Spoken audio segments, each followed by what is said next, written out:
સંઘર્ષથી સેવા સત્તા સુધીની ભારતીય જનતા પાર્ટીની સફરના વિડીયો રથને આજે પ્રસ્થાન કરાવવામાં આવ્યો। મહાનગરના અધ્યક્ષ અને એલિસબ્રિજ વિધાનસભાના ધારાસભ્ય અમિતભાઈ શાહ તથા અમદાવાદ પૂર્વ લોકસભાના સાંસદ હસમુખભાઈ પટેલ, અમદાવાદ પશ્ચિમ લોકસભાના સાંસદ દિનેશભાઈ મકવાણા તથા મહાનગરના ધારાસભ્યો દ્વારા પ્રસ્થાન કરાવવામાં આવ્યો હતો, જેમાં ભારતીય જનતા પાર્ટીની સ્થાપનાથી લઈને અત્યાર સુધીની સફરની ઝાંખી દર્શાવતા વિડીયો રથની શરૂઆત કરવામાં આવી છે। આ વિડીયો રથનો શુભારંભ અમદાવાદના સીજી રોડ ખાતેથી કરવામાં આવ્યો। આવનારા 16 દિવસમાં અમદાવાદની 16 વિધાનસભામાં રથ ફરશે અને સંઘર્ષ, સેવા અને સત્તા સુધીની સફરની ઝાંખી લોકોને કરાવશે।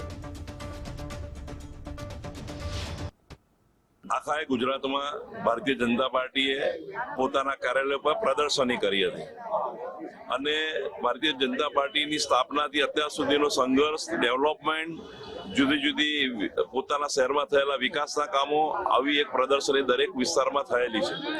અમે પક્ષ પાસેથી વિડીયો રથની પરમિશન માંગી છે અને જે અમને મળતા આજથી અમે આ આખા કર્ણાવતી મહાનગરમાં ભારતીય જનતા પાર્ટીની સ્થાપના અને વિકાસના કામો, એના સુકાનીઓ, જુદા જુદા લોકો, ભારતીય જનતા પાર્ટીના વિકાસમાં જુદા જુદા પ્રમુખો, આ બધાની એક પ્રદર્શની બનાવીને આખા અમદાવાદમાં 16 દિવસ 16 વિધાનસભામાં ફરશે। આપને ખબર છે કે મ્યુનિસિપલ સ્કૂલમાં જ્યારે તોડફોડ થઈ ત્યારે અનેક લોકો મારા પાસે આવ્યા હતા અને તેમને કહ્યું હતું કે અમારી પાસેથી જબરજસ્તીથી ભાડું લેવામાં આવે છે, જે વકફમાં જમા કરવામાં આવતું નથી અને મેં મારી પાર્ટીમાં યોગ્ય જગ્યાએ આની રજૂઆત કરી હતી।